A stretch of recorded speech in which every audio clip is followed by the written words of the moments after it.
Now, it's invisible, affects almost all of us and can be deadly, but most of us don't give it very much thought. Air pollution is responsible for 500,000 premature deaths in Europe and 7 million worldwide per year. So, why isn't more being done to tackle the problem?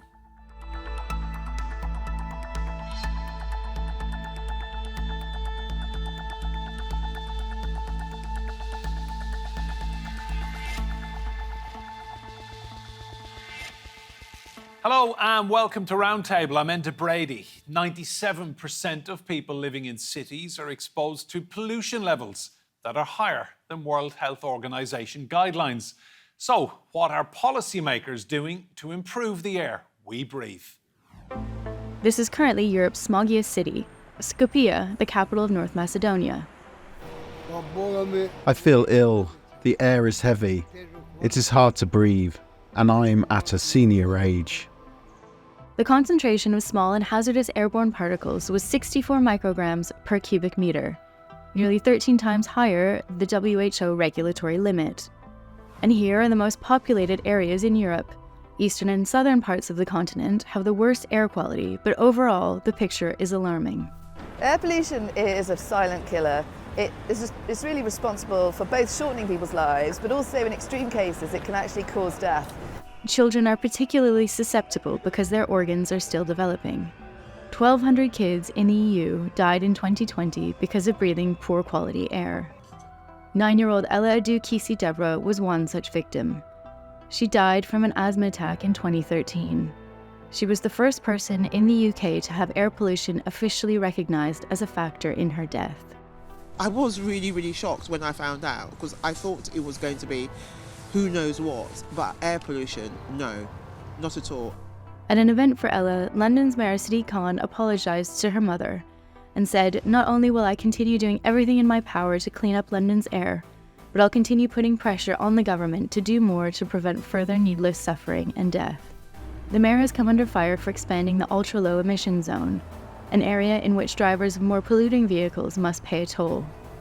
Khan maintains it's essential for reducing air pollution in the capital. But what is certain, more children will die if air quality doesn't improve around the world. Well, let's bring in our guests. Now, one of the people we saw in our report, Rosamund Adu Deborah, is with us here in the studio. Rosamund is the founder and director of the Ella Roberta Foundation. That's named after her late daughter. It's a charity that campaigns for clean air. Also with me in the studio is Agnes Ajapong. She is founder and CEO of Global Black Maternal Health. That's a research and advocacy group. Agnes is also the author of the Black Child Clean Air Report. In Lund, in Sweden, is Ebba Malmqvist. Ebba is an associate professor in occupational and environmental medicine. That's at Lund University. And joining us from Copenhagen is Alberto Gonzalez Ortiz. He is Air Quality Analyst at the European Environment Agency. Welcome to Roundtable to all of you. Rosamund, I want to come to you first. Tell us Ella's story. Ella's story began, she was a very healthy child, born 41 weeks, and it wasn't. And when you look at her actual medical records, they don't give you a picture of what was about to happen. So she wasn't a sickly child. But exactly 3 months before her 7th birthday, she developed a cough, similar to coughing syncope, and what ended up being one of the worst records ever of asthma recorded in the UK. That's what they concluded at the first inquest. And also that her triggers, which we didn't know at the time, the first inquest concluded it had something to do with something in the air. And that started my journey along this path. A perfectly healthy, normal child whose life ended because of the air quality she was breathing in London. Absolutely. On December the 16th, 2020, at the second inquest, during the long summing up, the coroner, Philip Barlow, said, if it wasn't for the illegal levels of air pollution everywhere in Lewisham, not only would Ella not have developed asthma in the first place, but she wouldn't have died on that fatal night. Because on that night, at that time, air pollution was at its highest then. And you've made it your mission now to campaign to help other families. Absolutely, because over the last 10 years, the amount of research, which I'm sure our expert guests will go into, it has continued. I mean, the link now between air pollution and health is unquestionable. And we now know air pollution affects every organ in the body. So from cancers, dementia, diabetes, stillbirth, low birth weight, heart attacks, obviously asthma attacks during high air pollution days. I think I was quite shocked because when you go on a journey, I was looking for answers for my daughter. And it's as I was going on this journey, I couldn't help but ignore that this is something which is huge. And, WHO tell us that 7 to 9 million people die, both indoor and outdoor air, every year, die prematurely, I've got to say, die prematurely.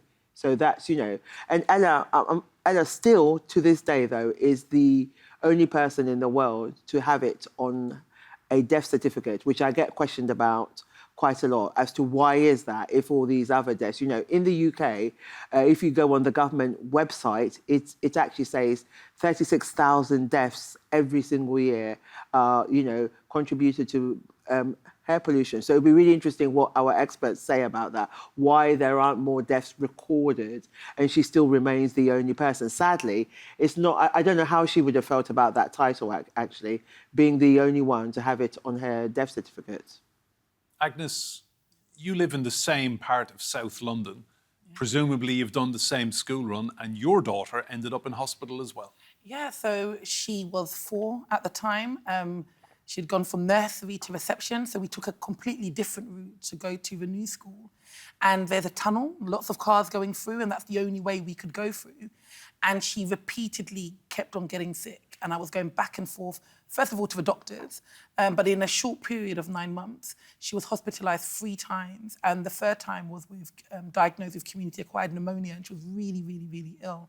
And so that started my whole journey into clean air. But as you said, it wasn't really around being a clean air advocate. I was just a mum wanting to know, what are the triggers? Why does my daughter consistently become ill? And actually, it was on the back of finding articles about, little Ella that I started making those correlations between my daughter, who lives in Lewisham Borough, goes to school in Lewisham Borough, and little Ella. And that started my advocacy journey into just really making sure that no other parent is left bewildered. But also, equally, if you understand what the triggers are, then you can start advocating to make changes about that.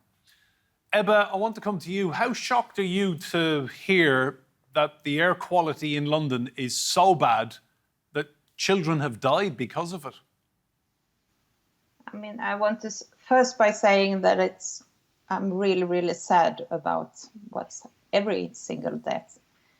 But I have been working on air pollution for about 15, 20 years. So we have seen the effects, but of course in my data it's numbers, so it's always becoming very shocking when you hear about these cases. But we know that air pollution is really bad, and we see air pollution everywhere. We see air pollution in placentas of pregnant women. We see air pollution particles even in the blood of a newborn child. So, yes, air pollution is bad. Alberto, how shocked are you about the state of the air across Europe? I mean, I've seen some of the maps where Eastern and Central Europe, Italy in particularly, is bad as well. How shocked are you at just what we've allowed to happen? Well, I would say I'm not that shocked because we can see these results year after year. So the thing is, try to analyze the causes why this situation is like this in these areas and try to find a solution. And for instance, when we look at the eastern part of Europe, and we see these high concentrations of particulate. This is due to the burning of coal and wood in residential heating. And also this use of solid fuels in industry. So this gives a clue of how we need to act to improve air quality in those areas. Rosamond, you've spoken to the Mayor of London, Sadiq Khan. Now, he was not the Mayor of London when your daughter died, when Ella passed away. That was Boris Johnson. What did Khan say to you? I understand you got an apology. Yes, just Friday, actually. Go on. He apologised for the failures and for it not being taken seriously. And it's not going to bring her back, but it's an acknowledgement. And I think also now, the coroner, when he gave out his recommendations, the third one was to people in medicine, in health, that they all need to be educated. And there is still quite a lot of education to be had. And interesting, the second recommendation is monitoring and awareness. The monitoring during the court case, I found out, was quite woeful. And all over the world, where it's a pandemic, really. It is everywhere. And there are some places there's no monitoring at all. But I think education is really important. And people in health could do a lot, doctors, because people trust their doctors. They can do a lot to raise awareness. So if you think what the professor said, you get particles in placenta, and they've also found the same particles in brains of dementia patients. So it shows you that air pollution is something that impacts us from the cradle all the way to the grave. And for governments everywhere, imagine having healthier populations. Prevention, so what I'm talking about is preventing people becoming ill. For example, when I was younger in school, 1 in 9 people got cancers. We're now down to 1 in 2. So it is a cause for concern. And the number of children who die from asthma in the UK is still high. We are one of the worst in Europe, bar Estonia. So we've still got quite a long way to go. Ella is the only one that it may be on a death certificate, but she's not the only one that this has happened to. On high air pollution days, more children are admitted to hospital with asthma attacks, and people go to hospital with heart attacks. So there is still a long way to actually go. And Rosamund, you've written to the British Prime Minister, Rishi Sunak. What have you heard back? Absolutely nothing. I mean, the invitation is still open. The coroner was very clear. Unless the UK government clean up the air, and he was talking about PM 2.5, more children like Ella will continue to die. The government have said 2040 is the earliest. Think about it. A child born for today is going to be breathing dirty air until the age of 16. Unacceptable. Agnes, I want to look at the communities that are most affected. So if we look at these graphics, this is a report from the Greater London Authority, which runs the city. It shows black communities are most likely to be affected by poor air quality. The report shows that between 31 and 35% of areas with the highest proportion of black and mixed ethnicities are areas with higher levels of air pollution. This drops to 15 to 18% for Asian groups and just 4 to 5% for white ethnic groups. I mean, this is really shocking and disturbing, isn't it? It's a social justice issue. That's the long and short of it. We need to look at, when we're looking at the environments that people grow up in, where they live, where they work, where they play, then when we look disproportionately who are more likely to live in the areas with the highest levels of air quality, then you can quickly see how race, how then poverty intersects with air quality. We're all breathing dirty air, but some communities are more likely to breathe illegal levels of air pollution than others, like Black Londoners, for example. And then all of the different health outcomes that we've heard, even from our professors here, we see. So, for example, in London, Black women are nearly 4 times more likely to die in pregnancy, twice as likely to experience stillbirth. And when we're looking at maternal health disparities in Black women, and then when we're looking at the environmental factors that contribute towards these adverse impacts, there's no surprise as to why we're seeing such disparities. But that's only in maternal health. We can see this across the board, just like Rosamund said. Ebba, across Europe, is that something that is a feature in other countries, maybe France, Germany, Italy? Are black communities more adversely affected by poor air quality in those places? It depends on areas, but I would say that yes, even in Sweden, we can say that if you are born in countries, non-Nordic countries, you are more likely to be exposed to high levels of air pollution. So this is really sad, and we should do something about it. Unfortunately, it goes the wrong way. Now we are working with the Ambient Air Quality Directive, and the member states are proposing that communities with low income would have had to wait 10 years longer to have clean air than more affluent neighborhoods, which is completely unacceptable. It would just increase environmental injustice in Europe. And Ebba, what's the air quality like in Sweden? I mean, we think of your country, we think of beautiful countryside, the Arctic, clean, fresh air. Is it really that fresh in some Swedish cities? No, I mean, we have air pollution here too. And air pollution doesn't know any borders. So when it's cold days in Poland, for example, and they use coal, it transports to the south of Sweden. And I mean, we emit a lot of air pollution ourselves, both through heating with wood and also by cars in the cities. Alberto, let's look at solutions. What should good governments be doing across Europe to make air quality better for everyone? Well, first of all, we have some measures at the European level. So we have been talking about the air quality directives that set, let's say, maximum concentrations that when are exceeded, trigger the implementation of certain measures. We also have legislation at European level that limits the amount of pollutants that can be put in the atmosphere by countries. And we have also sectoral legislation addressing industry, agriculture, the heating that we were also mentioning.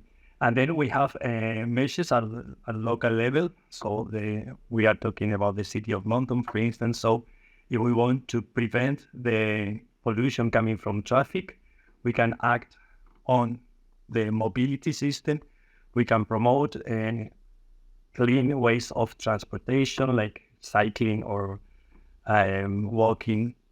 We can limit the emissions of certain vehicles through this, what is called the low emission zones, where certain type of vehicles, let's say the most pollutant ones, are forbidden to enter. And in general, we talk also about this transition solution, so moving from the current mobility system, which is much more based on the combustion vehicles, to this kind of new ways of transportation, and also working on the urban environment. So how we design our cities so that all our needs are in walking distance, for instance, or that we don't need to use the transportation, the private vehicle so often. One point from the World Health Organization that they make is that, as you've brought up, Rosamund, it's not just respiratory illnesses that poor air quality is causing. Let's have a listen to this. This is Dr. Maria Nera, and she is from the World Health Organization. Exposure to air pollution is responsible for chronic obstructive pulmonary diseases, lung cancer, pneumonia, name it. But in addition to that, we know now that these toxic particles will come to our lungs, and from there, through the bloodstream, will reach our cardiovascular system and then be responsible for ischemic heart disease, for neurological disorders, for stroke, for neurological problems as well in general, and reproductive system issues. Rosamund, that's a very worrying point, isn't it? That it's not just people's lungs and respiratory system that's affected by this. Yes, this is where I started off. I said air pollution impacts every organ in the body, and it's really important that that information gets out to the public. You mentioned, for example, lung cancer. 30% of people with lung cancer actually do not smoke. So people just assume that it's just smokers that get lung cancer. They don't smoke, and now they have distinguished it's down to air pollution. So we need to continue to raise awareness. It's not just an environmental issue. When the coroner was writing to the authorities, he wrote to the health secretary, the transport secretary, and he also wrote to the environment secretary. And what that tells us, and he wrote to all the medics. So what that tells us, he sees this as everybody needs to work in conjunction in order to deal with this problem. Unfortunately, politics has entered the realm, sadly, and this really should not be a party issue. This should be something that they all work together and try and resolve. Hence, Ella's Law. Ella's Law should be supported by everyone, and it's about our human right to breathe clean air. I'm really saddened that, unfortunately, politics has got in this. And look, we need to be concerned in the UK. Currently, as I speak, 7.75 million people are on the waiting list, and we do not know, or maybe doctors might be able to estimate, how many of these might not have got ill if the air was cleaner. Of course, people are going to get ill. We aren't saying that. But prevention is better than cure.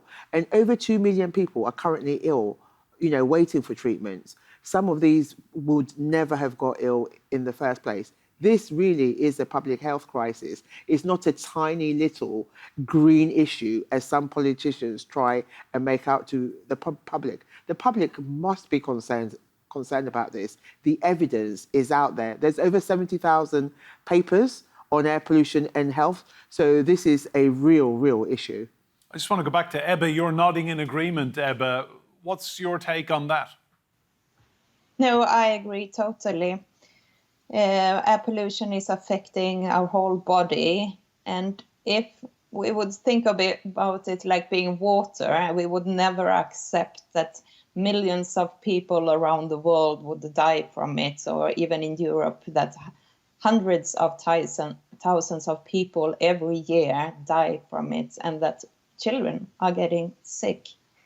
When we inhale air pollution, it goes down into our blood system and it passes to all the organs. And now we also know that it passes up to children's brain, elderly brain, and it affects our cognitive functions. And this we should be really worried about and act upon. Alberto, what does it say about public awareness on this? That politicians rarely, if ever, speak about this in public, and yet in the United Kingdom, the one person who was driving this is a grieving mother. I mean, there's just very little leadership on this.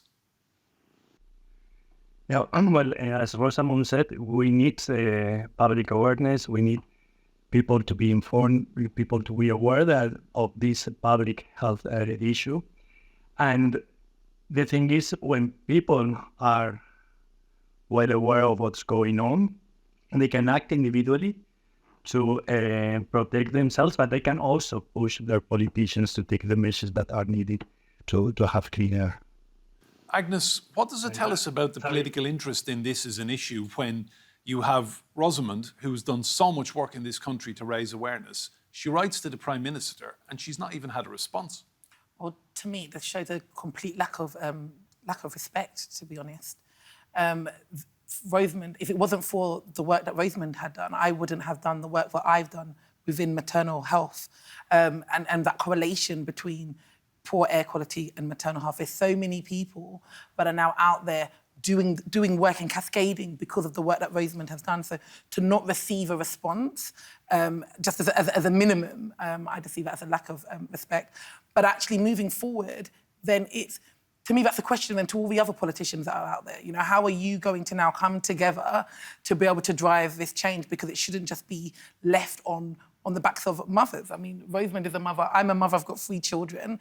It shouldn't just be left on the back of civil society. Civil society are there to elect politicians to be able to kind of advocate for us and to be able to implement policies. And that's what we expect our politicians to do. Rosamund, talking of policies, Sadiq Khan, the Mayor of London, he is a big fan of this ultra-low emission zone that he brought in for polluting vehicles, where they have to pay extra to drive into certain parts of the city. Do you think that should be rolled out in more places? Well, currently, as I speak, there are 250 low emission zones across Europe. I wouldn't say fan, the way you sort of put it, but it was necessary. What came out of Ella's inquest was, at that time, it was in central London, and outer London have a huge health issue. And again, it was decided it needed to be rolled out. I appreciate that there's a cost of living crisis going on, so it's not ideal. But can we remember, the poorest would not even own vehicles. They are the ones standing by the roadside taking buses. And look, the transport in London is incredibly expensive. Maybe if it was cheaper, it was more reliable, cleaner, safer, then more people. And I do think we need to roll out more buses. depending on where you live, we have noticed there's been a cut in buses. And also, cycle lanes are very important. As we realised during COVID, more people went out to cycle. This has now declined. And you know, the government say we have an obesity crisis. So yet again, we need leadership. There's no point, you know, us getting into this whole debate. Look, 96% of vehicles now in London are compliant. My concern is not the 96% now, but it is the 4%. And I'm sure a lot of those, there might be people who are poor who can't afford it. So I would urge City Hall that if there are people in that bracket and if they could help them, we want people to transition rather than saying we will scrap it. And can I just say, it is an amazing feat for Londoners. 96% of vehicles are compliant. And thank every single person who has taken the time to actually change, especially during a cost of living crisis. But there is no price on one's health. And I would always appreciate. I know it's very, very, very controversial, but it's better than getting a cancer diagnosis, I'm afraid. Well said, Rosamond. Ebba, who in Europe is leading the way then in terms of leadership? Who should we be applauding on this? I think it's civil society, the mothers, pushing for this to become high up on the agenda and making the leaders be leaders. Agnes, and to all our panellists, thank you so much for your insight. Remember, you can see more discussion and debate on our YouTube channel. Just search for Roundtable TRT World. And if you like what you see, do hit that subscribe button. But for now, from me and Brady and all of the team here, goodbye and thank you for watching.